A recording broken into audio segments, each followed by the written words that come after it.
नमस्कार दोस्तों, वंदना भोजक चैनल में मैं आप सभी का हार्दिक अभिनंदन करता हूं। आप लोगों का बहुत बहुत स्वागत करता हूं।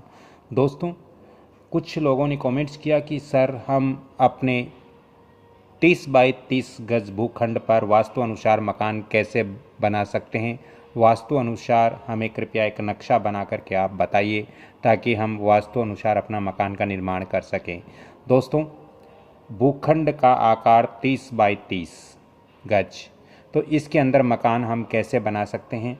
मान लीजिए यह हमारे 30 बाई 30 यानी भूखंड की लंबाई 30 है, भूखंड की चौड़ाई भी 30 है और इस भूखंड पर यदि वास्तु अनुसार हम मकान बनाना चाहते हैं तो दोस्तों हम किस तरह से ये मकान बना सकते हैं। तो आज मैं आपको उत्तर और पूर्वी मुखी जो मार्ग हैं, जो रास्ते हैं, उनके बारे में मैं आपको बता रहा हूं कि यदि आपके भी घर के उत्तर या पूर्व दिशा के अंदर मार्ग हैं और आपका यदि भूखंड 30 बाई 30 का है तो उसके अंदर आप मकान कैसे निर्माण वास्तु अनुसार कर सकते हो।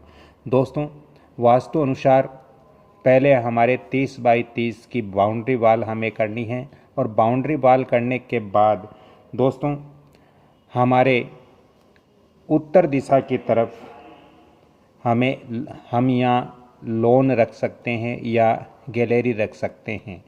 ये गैलरी हमें 4.5 गज की रखनी चाहिए।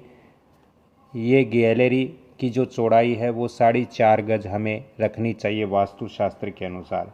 दोस्तों, पूरब दिशा की ओर यदि हम गैलरी रखते हैं, रखना भी वास्तु अनुसार ज़रूरी है, तो पूरब दिशा के अंदर भी हम 4.5 गज की गैलरी हम रख सकते हैं वास्तुशास्त्र के अनुसार।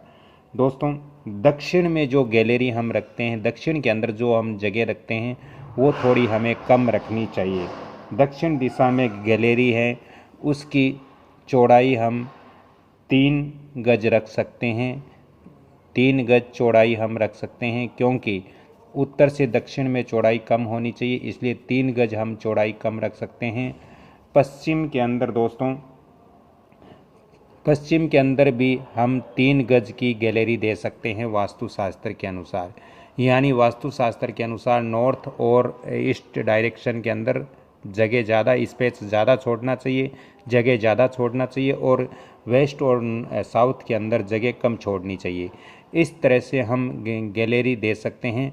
इसके बाद दोस्तों हमें अपने घर के अंदर जो बड़ा शयन कक्ष बनाते हैं, जिसमें घर का गृह स्वामी शयन करता है, ज़्यादातर समय बिताता है, तो बेडरूम है वो हम यहाँ पर नेतृत्व कोण की तरफ हमें बेडरूम देना चाहिए। बेडरूम की जो साइज़ हैं वो आप 14x9.5 रख सकते हो। ये बहुत ही अच्छा माप है वास्तुशास्त्र के अनुसार। और दोस्तों, सीढ़ियाँ आपको इस भूखंड के अंदर सीढ़ियाँ आपको बाहर से लेनी होगी। जैसे यहाँ से आप जब चढ़ते हो तो आपका फेस दक्षिण की तरफ रहना चाहिए। दक्षिण की तरफ होते हुए आप पूरब की ओर सीढ़ियाँ मोड़ सकते हो और यहाँ छत के ऊपर आप जा सकते हो। दोस्तों, इसके बाद आपको शयन कक्ष का मैंने यहाँ माप दे दिया। अब शयन कक्ष के अंदर आप यहाँ पर शौचालय भी दे सकते हो, यहाँ पर शौचालय का निर्माण भी कर सकते हो। अटैच शौचालय आजकल बनवाते हैं, तो वास्तु अनुसार यहाँ आप शौचालय भी दे सकते हो, अटैच शौचालय। तो ये 14x9.5 गज का हमारा बेडरूम हो जाएगा और उसके बाद ये हमारा अतिथि कक्ष हो जाएगा, गेस्ट रूम, जिसको हम गेस्ट रूम बोलते हैं। तो ये हमारा वास्तु अनुसार यहाँ गेस्ट रूम हो जाएगा वायव्य कोण के अंदर। गेस्ट रूम की जो माप है दोस्तों, इसको आप यहाँ पर 12x9.5 रख सकते हो, गेस्ट रूम का माप। गेस्ट रूम के अंदर ही आप शौचालय भी अटैच दे सकते हो, यहाँ भी आप शौचालय दे सकते हो, यहाँ पर भी आप शौचालय दे सकते हो वास्तुशास्त्र के अनुसार। तो दोस्तों, अब इसके आगे हम बढ़ते हैं तो उत्तर में या उत्तरी गैलरी हैं जो हमारी यहाँ पर ये जो एंट्रेंस है वो हम 5.4 गज या दे सकते हैं। यानी 5 लंबाई और 4 चौड़ाई एंट्रेंस हम दे सकते हैं उत्तर दिशा की ओर।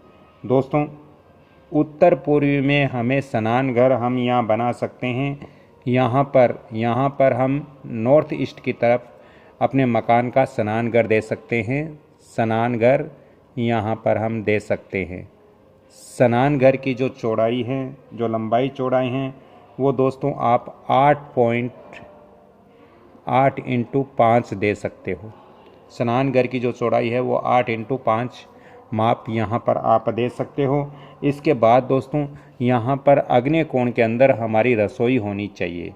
यहाँ पर हमें किचन बनाना चाहिए वास्तुशास्त्र के अनुसार। तो ये किचन की जो माप हैं वो दोस्तों हम यहाँ 8.8 इंटू 6.5 देते हैं तो बहुत अच्छा है। 8 इंटू 6.5 हम माप का किचन का निर्माण कर सकते हैं, वो भी घर के अग्नि कोण के अंदर। दोस्तों, इसके बाद सीढ़ियाँ है जो हमने यहाँ पर दक्षिण पश्चिम में दी है, ये हमने घर से बाहर दी है ताकि आप जब नॉर्थ के अंदर मुख्य द्वार से प्रवेश करें तो आप यहाँ से सीढ़ियों से ऊपर चढ़ सकते हो। दोस्तों, इसके साथ ही वास्तुशास्त्र के अनुसार महाद्वार पूरब में आपको रखना चाहिए। ये दिशा बहुत अच्छी है। पूरब के अंदर भी आप महाद्वार रख सकते हो, नहीं तो उत्तर के अंदर भी आप महाद्वार रख सकते हो। दोस्तों, उत्तर में छोटा द्वार रखते हो और पूरब में यदि बड़ा द्वार रखते हो तो ये बहुत अच्छा है। दोस्तों, वास्तुशास्त्र के अनुसार मकान का जो प्रवेश द्वार है उसके ठीक सामने अंदर का द्वार नहीं होना चाहिए। घर का जो मुख्य द्वार है उसके ठीक सामने घर का प्रवेश द्वार नहीं होना चाहिए। हाँ, गेस्ट रूम के अंदर आप, जैसे मैंने यहाँ दिया है, गेस्ट रूम के अंदर यहाँ पर आप दरवाज़ा रख सकते हो। इसके बाद आपका एंट्रेंस आ जाएगा। एंट्रेंस से जैसे ही एंट्री करते हो तो ये गैलरी आ जाएगी।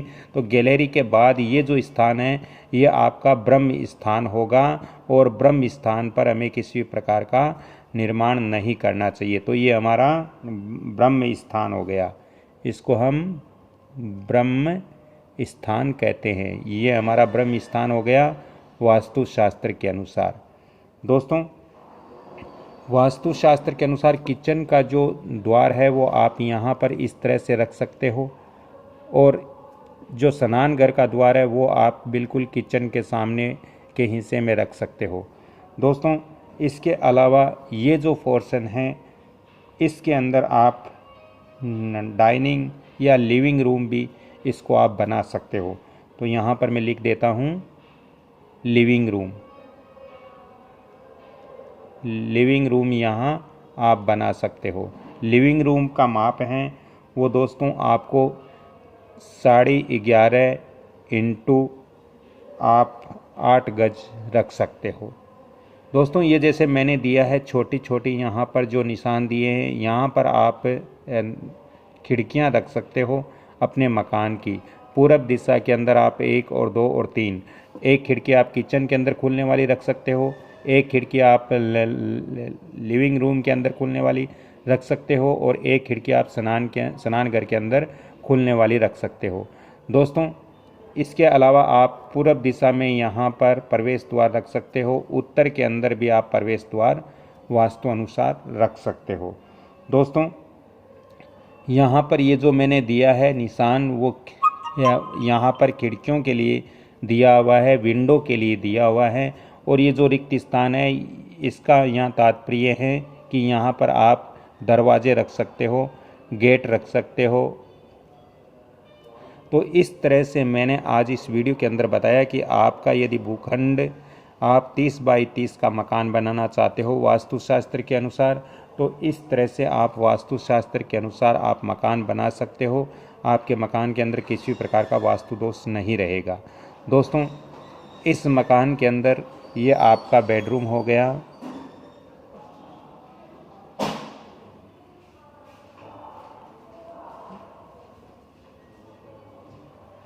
ये आपका बेडरूम हो गया। तो इस तरह से आप मकान की संरचना कर सकते हो, मकान वास्तु अनुसार बना सकते हो।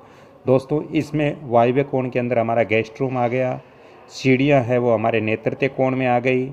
शौचालय इस गेस्ट रूम के अंदर अटैच आ गया और इधर में बेडरूम के अंदर भी शौचालय अटैच आता है। दोस्तों, उत्तर दिशा के अंदर एंटर हमारा घर का हो गया, जिसकी चौड़ाई 5.4 हैं, 5x4 हैं। और उसके बाद जब हम अंदर आते हैं तो ब्रह्म स्थान हमारे घर का रह जाएगा। ब्रह्म स्थान को खाली छोड़ना बहुत ज़रूरी है। दोस्तों, यदि ब्रह्म स्थान पर किसी भी प्रकार का निर्माण करते हैं तो पूरे घर के अंदर वास्तु दोष उत्पन्न हो जाता है। इधर में हम नॉर्थ ईस्ट की तरफ स्नानघर हमने निर्माण किया है। दोस्तों, ये इसके अंदर ही मैंने जैसे मंदिर का निर्माण नहीं बताया, तो आप मंदिर का निर्माण, ये जो लिविंग रूम है यहाँ पर आप मंदिर का निर्माण वास्तु अनुसार रख सकते हो। यहाँ पर आप मंदिर की व्यवस्था कर सकते हो। यदि आपका मकान का भूखंड का आकार 30x30 हैं और आपके 2 रास्ते लग रहे हैं उत्तर और पूरब की तरफ, तो इस तरह से आप अपने मकान का निर्माण वास्तु अनुसार कर सकते हो। दोस्तों, ऐसी महत्वपूर्ण जानकारियां पाने के लिए आप वंदना भोजक चैनल को लाइक, शेयर, सब्सक्राइब जरूर करें और बेल आइकन घंटी के निशान पर भी क्लिक करें, ताकि मेरा भी मनोबल बढ़ेगा और मैं आपको ऐसे वास्तु और ज्योतिष संबंधित और भी आपको अच्छी अच्छी जानकारियाँ प्रदान करूँगा। दोस्तों, यदि आपको ज़्यादा ही आवश्यकता हो, अपने मकान, दुकान, फैक्ट्री इत्यादि का वास्तु व्हाट्सएप विजिट करवाना हो, तो इसके लिए आपको अलग से चार्ज पे करना पड़ेगा। मैं आपको फ़ोन नंबर भी दे रहा हूँ 7901718402। इन नंबरों पे आप संपर्क करके वास्तु और ज्योतिष संबंधित परामर्श ले सकते हो। दोस्तों, तो यहाँ पर मैंने माप भी दिया है वास्तु अनुसार हम कैसे मकान बना सकते हैं 30x30 के भूखंड पर। तो ये सारी चीज़ें मैंने इस वीडियो के अंदर बताया है। चलते चलते आप सभी से निवेदन करता हूं कि वीडियो को आप लाइक, शेयर, सब्सक्राइब जरूर करें और इसके अलावा आप कमल किशोर भोजक चैनल और मुरलीधर भोजक चैनल से भी वास्तु और ज्योतिष की जानकारियां ले सकते हो। तो राधे राधे, जय श्री कृष्णा। अगली कड़ी में फिर मिलता हूं, तब तक के लिए आपसे क्षमा चाहता हूं। धन्यवाद।